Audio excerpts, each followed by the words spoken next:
So, welcome to another episode, and yes, my regrets, some of my regrets in life to do with personal things and to do with video games. I decided to create an episode where I get to talk about all of those things in one because I think about these things a lot, quite a bit, and I thought I'd share them with you guys today. And I'll just ask you about video game regrets. Is there any video game regrets you've ever had? A game you didn't pick up at that certain time, you're like, why did I wait all those years? And now it's like super expensive to buy. Tell me about some regret like that from your life to do with video games. And I'll start off with a video game related one, then I'll get into some personal ones, and then back to video game stuff and all of that. But I really want to make this episode today. I'm telling you, the one regret I have, and I think about it at least once a week, and it's a weird regret because there's nothing I could have done anyways at the time, and this is to do with video games. There's one collection that I wish I could have collected more for, but it was impossible. It was impossible at the time and all of that, but I think some games back then would have been more affordable than they are now, and that is Neo Geo collecting. One of my favorite things to collect, and as I say, I've collected every game that I've ever personally wanted, that is for sure.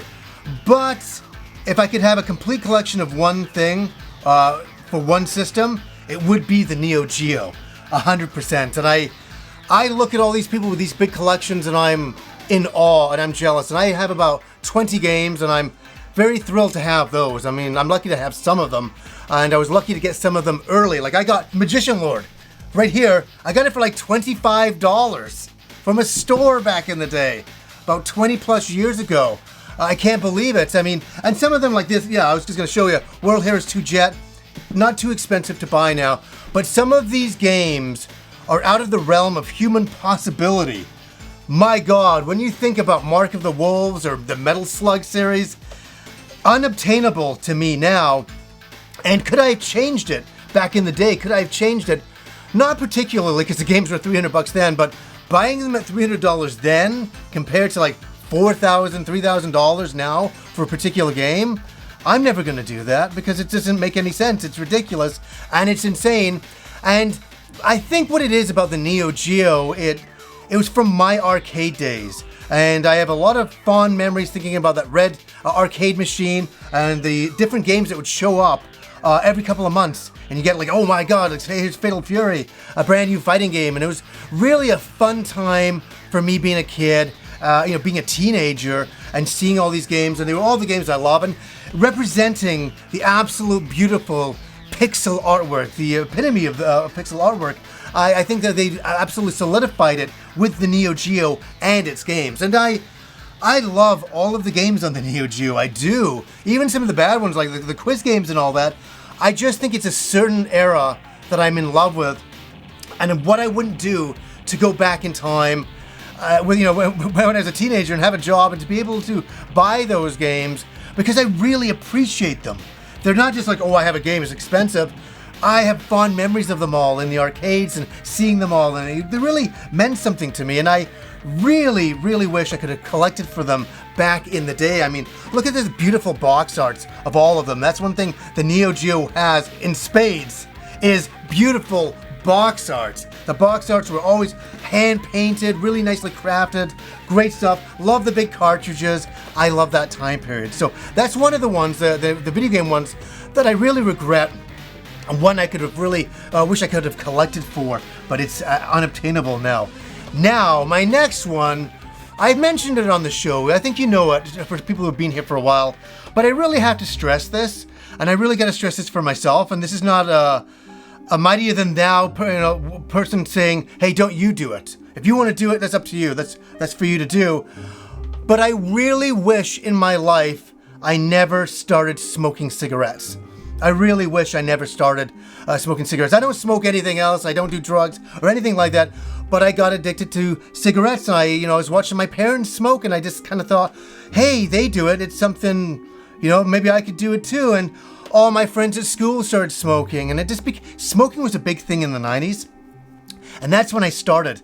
And as you know, you can see me in my older episodes, the very, very early ones, where I got a bandana on, I'm very, very thin, not very healthy. I mean, I think I weighed about 135 pounds back then. My God, so crazy in my 20s. And that's the one thing that I wish that I didn't do, was smoke in my prime time in my 20s. It's something I regret and I think about all the time. And my life would have been vastly different. And that's what I'm going to get to the end of the video, is that we do all of these things, right? Like, I wouldn't want to change them, but I regret that I did do them. So it's that kind of thing. My life ended up in a place where I really like it, but I had to go through that, and I wish I didn't, because smoking took me away from things that I really enjoyed, like Dungeons and Dragons, and that's another one I want to get into. As soon as I started smoking, for some reason, I stopped playing Dungeons and Dragons. I don't know, the lack of oxygen, I don't know what it was. I don't know what it was, but I was like, and I stopped and all of that. And then when I met up with Rob in my early 20s and, my friend Satan, we were together all the time hanging out during that time. And I was smoking during that time. And I wish we spent that time, when we had all of that time, I wish we played D&D. But I thought I think there was also a part of myself, I thought I was too cool for it or something. Like, what was I thinking? What the heck was I thinking? And all of that, I was just puffing cigarettes all the time, going, no, I'm cooler than D&D. Like, get real. And all that. And I really wish that me and Rob and my friends and, I had other friends back then, had played Dungeons and Dragons and had filled our time up like that, because we had nothing but time at times in our 20s. And I really wish that we used it in a better way. And I wish I didn't smoke cigarettes. It was the stupidest thing that I've ever done in my life. And I mean, if anybody out there is doing it and you enjoy it, please, you do you. I'm not preaching to you, I'm preaching to me. And I really wish I didn't smoke in my 20s. Another thing that I really regret, and I made a full dedicated episode on it, when I was 20 years old, I did something so stupid. So stupid. You see all my collection behind me. But I did something really dumb. I wanted a brand new console hybrid device that had come out called the Sega CDX. Yes, I wanted this more than anything. I could play Sega CD games and my Genesis games on it. I thought it was a wonder. I was a big Sega kid. I really was. So I was like, this would be the greatest thing that I could ever get in my life, but it was expensive. It was like $500 or something like that. So I did something stupid. I packed up a lot of my games. Oh my God, when I think of the games, when I think about the games that I sold, I get sweats thinking about it. And I took it down to a local game store and I sold it all. And I was just able to buy a Sega CDX. And that Sega CDX is in the closet somewhere. I couldn't even dig that one out for today. And I enjoyed the machine, but not at the cost of what I sold. Have any of you done that? Sold your collections? Oh my God. I sold so many great games. There's always one game that haunts me that I sold. And it was a Super Nintendo shooter called Space Megaforce. And I really enjoyed this game. I really love the music. I love that game. Beautiful box. Sold it to the mint. Now, it's worth quite a bit of money now. Quite a bit of money. And it's not about that. It's about the emotional connection of when I bought it. I think I was about 17 years old when I bought it, 17, 18. And I really liked that game. And I really liked a lot of the games I sold. And to be honest with you, I blanked out a lot of them. I didn't want to think about them. I built a lot of them back up over the years. Some of them I couldn't because they were just so expensive. It was impossible to do and not really worth it. But I mean, those are some of the regrets I had, like selling video games. And that's the only time I've ever sold video games, was when I was 20 years old. I sold my collection. I was like, I gotta get Lunar and, and get a Sega CDX. And Lunar was good, but not for the cost of all of it. Have you ever done that, sold your video games? Oh, that one haunts me the most, that's for sure. Okay. Another one that I want to get into, a regret that I have, and one that's really still to this day I cannot explain. From the moment I was born and I could draw, I would pick up a pencil, I would draw. I loved drawing all the time and coloring and making comic books, and that's all I did as, into my teens. Into my 20s, I drew. All I wanted to be in life was a comic book artist. That was my big thing. And I practiced every day, every single day. And I'm not saying anything, but I got pretty good. And I started, to do my own comics and all that stuff. And right at the point when I could be really successful with it, I stopped drawing. Yeah, I can't believe it. I was even an animator for an amount of time for like YTV and stuff like that. I did YTV commercials, but that's for a local Canadian thing. But I just quit drawing when I was 28 years old, and I'm 48 now. The really, really strange thing is, a couple of years ago, like 2019, for the first time in all those years, from 28 to I think it was like I was 46, 47, I was just like, hey, I wanna draw again. And that was a heck of a process. I had to draw a lot. I mean, drawing is like using a muscle. It's like, weightlifting. The muscle's still there, but you just gotta work it in a little bit and do your exercises and build it back up. And that's what I had to do with art. And it took a while. It took about 6 months to kind of get to where I was at and all of that. And I don't know why I ever stopped art for all that time. I just was like, no, I'm done.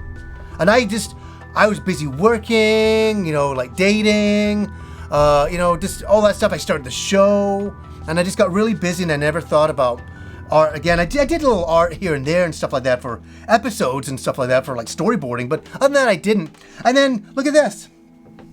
I got back into drawing all these years later. I just want to show you some of this work that I did. Like, I've shown it in a few other episodes. And here's I just did this one a little bit ago.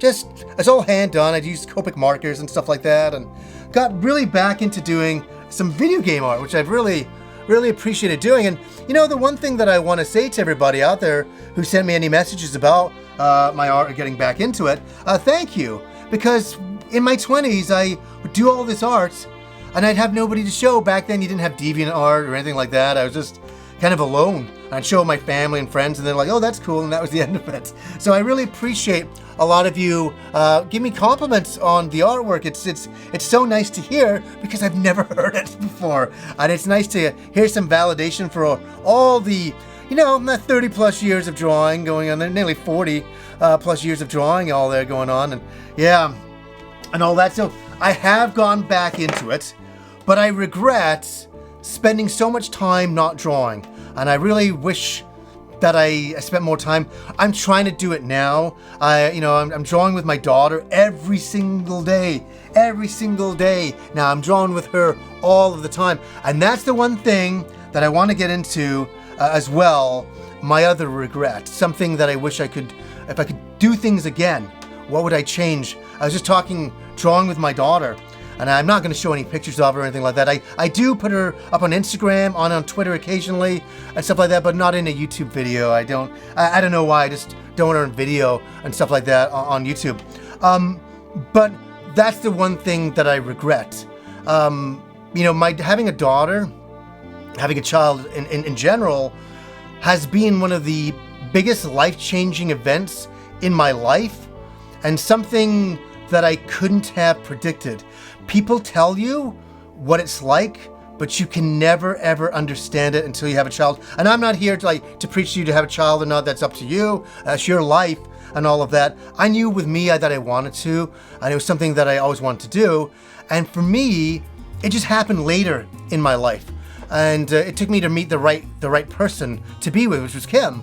I wasn't just going to be with anybody and just have a child. I mean, I wanted to plan it up as best I could, and I met the right person, and we had the right relationship, and it was the right time, and that is it. It was the right time, and we didn't even know that we could have kids. Quite a few years have gone by. We've been trying. We were just about to see some specialists, and then it happened. It's just the way it works, right? And her coming to the world and coming into my life, I mean, I'm not going to get choked up. I'll never get choked up on camera. I'll always avoid that. But I get emotional. It's been one of the greatest things in my life, and it's brought such joy to my life in a way that I didn't even know you could experience joy. Like, video games are a lot of fun, and you know me, I love my video games more than anything. But a human life and my own daughter, my own flesh and blood, I look at my daughter and I see myself and I see Kim, and it's the greatest thing that I've ever seen in my life. And to see her grow and to see her go, say, Daddy, it's like, and I'm always like, yes? I'm like, very attentive, yes? What do you need? And all that, and she's very, very loved by me and Kim. Like, I can't even explain it. It's just she's a treasure. I wish I had children earlier in my life, and I wish if I could do it again, I'd love to have more children. I think at this point, I mean, we're good with our daughter and all of that, and all that, but if I could do my 20s again, not smoking and all that, oh man, and I met Kim back then, these are all the things, isn't it kind of funny, all the things. You can't change what happened. Everything happens the way it's going to happen. And that's the thing I understand, but I do wish I could change some things. And that's what this episode was about and all of that. And my last thing to say, I know, I really thought about this, right? I did think about this episode, is that I wish I could be doing the show that I'm doing right now back in 2008. So all of this is about changing the past and changing things and making it better, but sometimes we can't do that and all that. Yes, I would like to start off with better lighting, better sound, looking better, and put myself back then and have an idea for a show where it took me 14 years to figure it out. And I wish I could have taken this and go boom back then. I think the show would be humongous. But the thing is I'm happy with the place the show is at. It's exactly the place I want it to be. Isn't that funny? I just wish that I had more of an idea of what I was doing back in the past. I was like, I was just kind of winging it and trying to figure it out as I went along and all of that. So, yeah, I think I'll end there, guys. I mean, those are some of the things I really wish I could change. I wish I could change the show and make it, better in the past. But it is what it is. And I'm happy the way everything did turn out in the end. So it is a really positive thing. And I'll ask you guys, what are some regrets you have in your life? Say about video games and things like that. Let me know down below. A personal episode for sure, but one that I wanted to share. So anyways, guys, until next time.